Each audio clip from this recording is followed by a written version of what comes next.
Halo Cimata. Hai anak. Halo adik-adik semuanya. Nah, gimana nih kabarnya?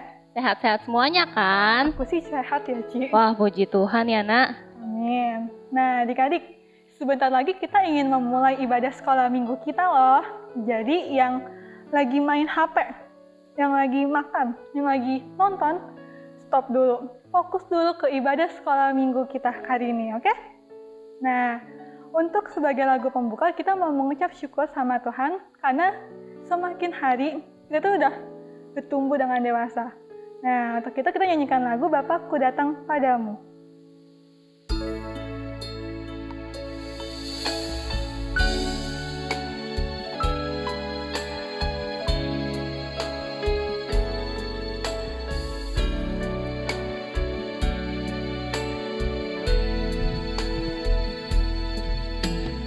Bapakku datang padamu, naikkan ucapan syukur atas kasih anugerah-Mu yang indah setiap hari. Pagi hari, siang hari, sore dan malam hari, tak hentinya mengucap syukur atas kebaikan-Mu. Kita nyanyikan lagu ini sekali lagi ya.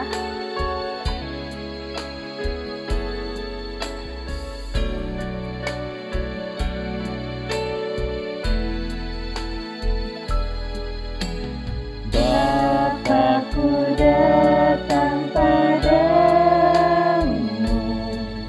naikkan ucapan syukur atas kasih anugerah-Mu yang indah setiap hari. Pagi hari, siang hari, sore dan malam hari, tak hentinya mengucap syukur atas kebaikan-Mu. Pagi hari, siang hari, sore dan malam hari, tak hentinya mengucap syukur atas kebaikan-Mu. Nah, adik-adik, sebelum memulai ibadah sekolah minggu kita sama-sama berdoa bareng-bareng yuk. Lipat tangannya, tutup matanya, kita berdoa. Tuhan Yesus, terima kasih atas berkat-Mu, sehingga kami dapat beribadah sekolah minggu bersama-sama. Tuhan, sekarang kami ingin beribadah, berkatilah kami agar kami dapat fokus untuk memuji dan mendengarkan nama-Mu. Terima kasih Tuhan Yesus, kami berdoa dan mengucap syukur. Amin. Amin. Adik-adik semuanya hari ini ada sukacita kan? Amin? Amin. Amin. Mungkin dari beberapa kita udah pada bosen di rumah mulu. Tapi kita tetap harus bersukacita. Karena Tuhan itu baik sama kita, Tuhan mau pelihara kita. Nah itu bukti semuanya dari Tuhan. Oleh karena itu, kita nyanyikan lagu bareng-bareng yuk, adalah sukacita.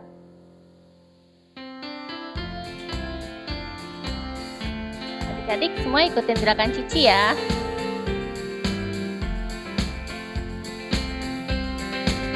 Adalah sukacita di hatiku, di hatiku, di hatiku adalah sukacita di hatiku. Diberikan Tuhan Tuhanku. Aku bersyukur, bersuka cita, kasih Tuhan diam di dalamku. Aku bersyukur, bersuka cita, kasih Tuhan diam di dalamku. Nyanyikan lagunya sekali lagi ya. Adalah sukacita di hatiku, di hatiku, di hatiku adalah sukacita di hatiku. Diberikan Tuhanku, aku bersyukur, bersukacita, kasih Tuhan diam di dalamku. Aku bersyukur, bersukacita, kasih Tuhan diam di dalamku. Nah, adik-adik, yuk semuanya kita memuji Tuhan satu kali lagi ya. Karena Tuhan itu selalu baik sama kita. Tuhan dekat dengan kita dan Dia tidak pernah meninggalkan kita. Yuk kita nyanyikan Yesus pokok dan kitalah carangnya. Pakai gerakan ya. Oke.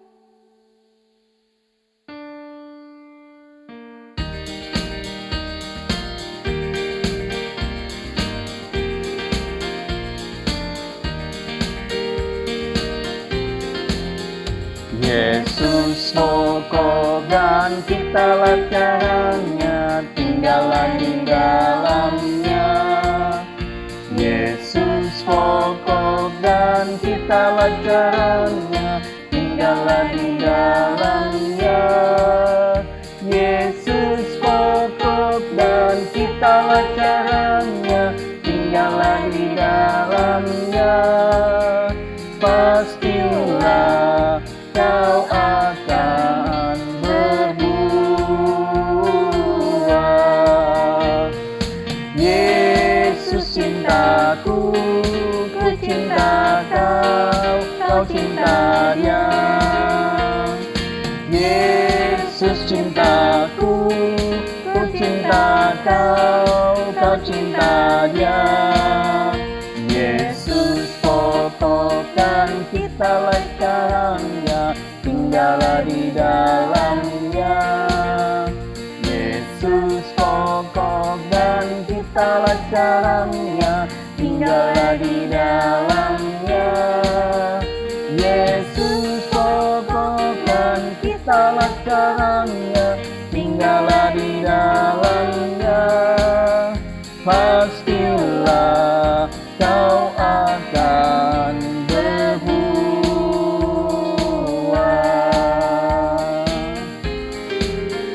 Yesus pokok dan kitalah caranya, tinggallah di dalamnya.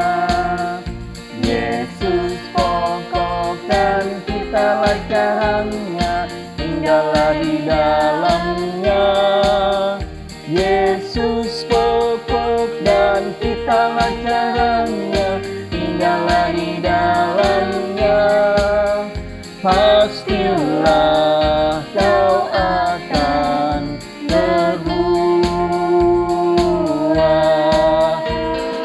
Yesus cintaku, ku cinta kau, kau cinta Dia. Yesus cintaku, ku cinta kau, kau cinta Dia. Yesus pokok dan kitalah caranya, tinggallah di dalamnya. Yesus pokok dan kitalah caranya, tinggallah di dalamnya.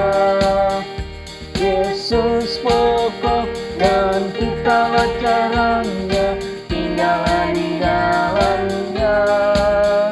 Pastilah kau akan berbuah.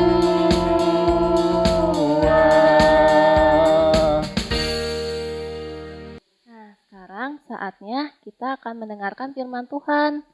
Nah, sebelumnya kita nyanyikan satu pujian dulu yuk. Adik-adik duduk yang manis ya. Kita nyanyikan pujian ini, Samuel Kecil.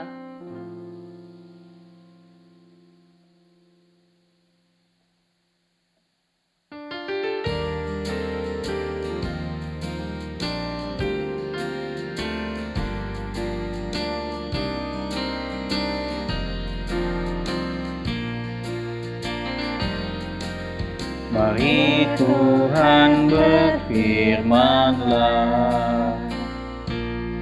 Hati kami telah siap Kau bentuk. Jadikan kami seperti Samuel kecil yang taat dengar-dengaran. Mari Tuhan berfirman-Lah. Hati kami telah siap Kau bentuk. Jadikan kami seperti Samuel kecil yang taat dengar-dengaran. Adik-adik, kita berdoa yuk. Tuhan Yesus, sebentar lagi kami akan mendengarkan firman Tuhan. Tuhan pimpin hati kami agar kami dapat mendengarkan dengan tekun, dapat mendengarkan dengan fokus dan duduk diam mendengarkan firman Tuhan. Tuhan pimpin ya Tuhan firman Tuhan yang akan dibawakan oleh Cici Ana. Biarlah apa yang dikatakan oleh Cici Ana dapat menjadi kekuatan bagi kami. Terima kasih Tuhan Yesus, kami berdoa di dalam nama Tuhan Yesus. Haleluya, amin. Amin. Nah, adik-adik, udah siap kan semuanya untuk mendengarkan firman Tuhan? Siap dong ya.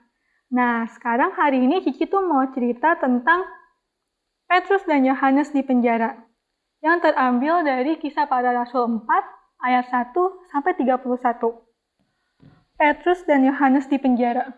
Di penjara, mungkin kalian semua hampir tahu kalau biasanya itu orang yang di penjara, orang yang melakukan kejahatan atau orang yang melakukan dosa, iya kan?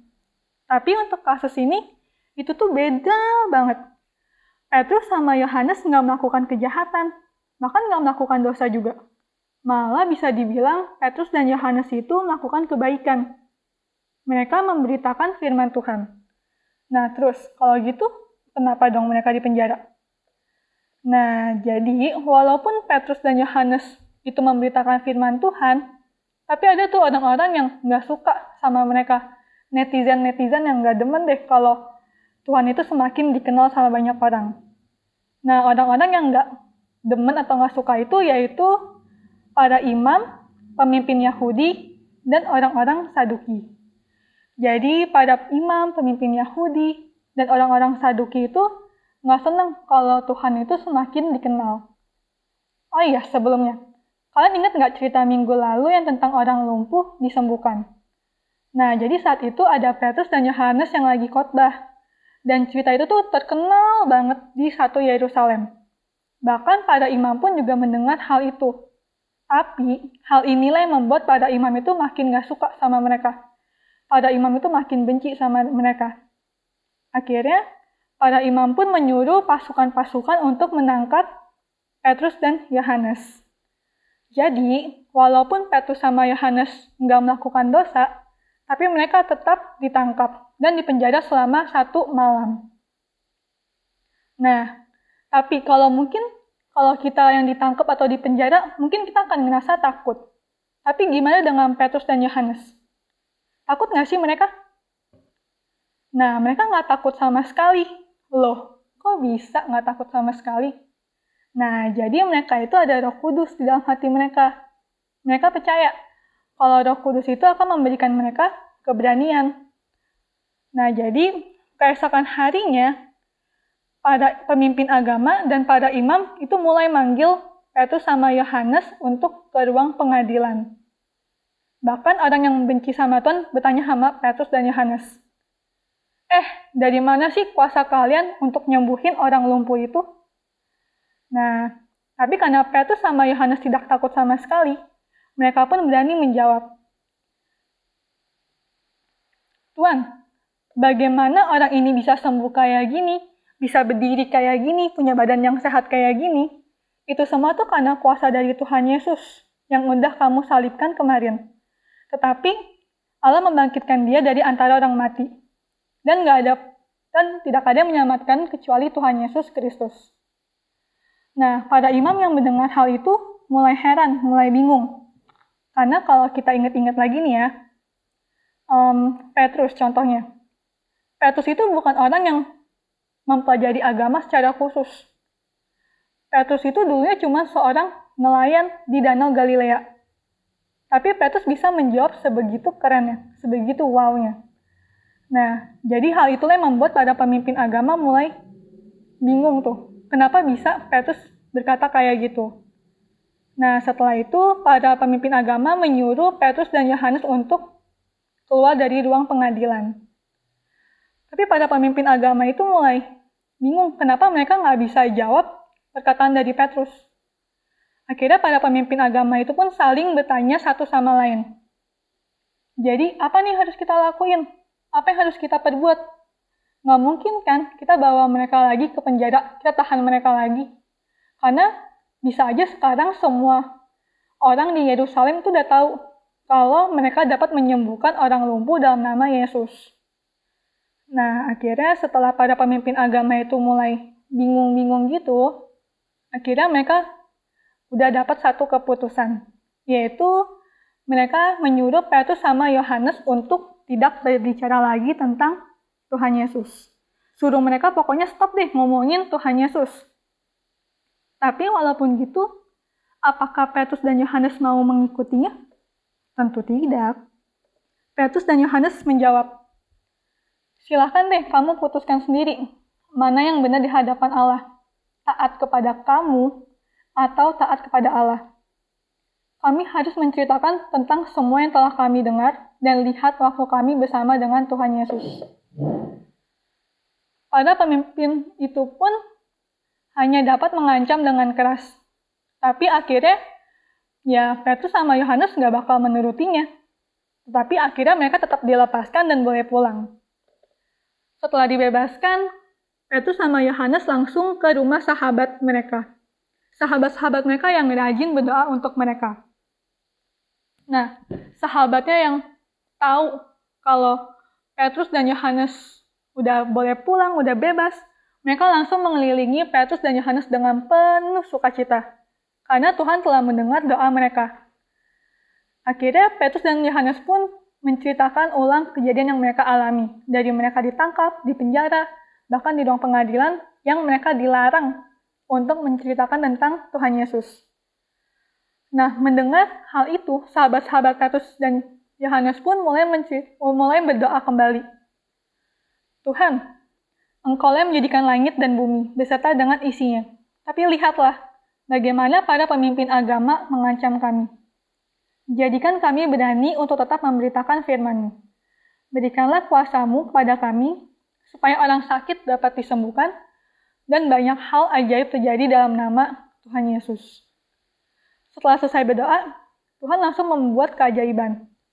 Rumah yang mereka tadinya buat berdoa itu tiba-tiba tergoncang. Dan mereka semua sekali lagi dipenuhi oleh Roh Kudus. Jadi apa yang mereka minta tadi telah terjadi. Doa sudah menguatkan mereka sehingga mereka dapat berani untuk pergi memberitakan Injil tentang firman Tuhan. Nah, adik-adik, cerita hari ini cukup sampai situ. Tapi apakah kalian mulai termotivasi untuk mulai menjadi saksi Kristus? Atau kalian mulai berpikir, nggak bisa lah, masih kecil. Apalah aku lah masih kecil nggak bakal didengar. Dan mungkin hal-hal lainnya. Jika kalian masih takut, masih nggak berani, minta pertolonganlah sama Tuhan, berdoalah sama Tuhan. Karena kita sama kayak murid-murid Tuhan sebelumnya. Sebelumnya murid-murid Tuhan itu juga takut untuk bersaksi tentang firman Tuhan. Tapi mereka berdoa supaya Roh Kudus tinggal dalam hati mereka, sehingga mereka dapat berani untuk bersaksi tentang kebenaran Yesus Kristus. Jadi kita juga harus seperti itu, bahkan lebih baik lagi, oke? Nah, sebelum kita mengakhiri firman Tuhan ini, kita ada ayat hafalan loh, yaitu dari Yohanes 16 ayat 23b, yang berbunyi, "Sesungguhnya segala sesuatu yang kamu minta kepada Bapa akan diberikannya kepadamu dalam namaku." Sekali lagi ya, Yohanes 16 ayat 23b. Sesungguhnya segala sesuatu yang kamu minta kepada Bapa akan diberikannya kepadamu dalam namaku. Jadi kalau kalian minta sama Tuhan dengan sungguh-sungguh, Tuhan pasti akan mengabulkannya. Dan jika ternyata nggak dikabulkan, ya berarti itu bukan untuk kamu, itu bukan yang terbaik untuk kamu. Nah, jadi kita hari ini selesai sampai sini. Kiranya kita hari ini berguna untuk kehidupan kalian sehari-hari semuanya ya. Jadi sebelum mengakhiri ibadah sekolah minggu kita juga, kita berdoa yuk bareng-bareng. Kita minta pertolongan sama Tuhan agar kita juga bisa kayak murid-murid Tuhan yang berani. Yuk kita berdoa, lipat tangan, tutup matanya. Tuhan Yesus, terima kasih atas berkat-Mu, sehingga kami dapat mendengarkan firman-Mu. Tuhan, berkatilah kami Tuhan, agar kami dapat menjadi seperti murid-murid-Mu yang berani untuk bersaksi kepada Tuhan. Dan juga kepada sesama. Berkatilah kami Tuhan, dalam nama Tuhan Yesus, kami telah berdoa. Amin. Nah, adik-adik, firman Tuhan tadi sudah disampaikan oleh Cici Ana. Semoga firman Tuhan yang tadi dapat menjadi kekuatan untuk adik-adik ya. Amin. Nah, adik-adik, sekolah minggu kita hari ini sudah selesai. Jangan lupa ya, minggu depan masih ada sekolah minggu lagi. Sampai jumpa minggu depan. Bye-bye. Bye-bye.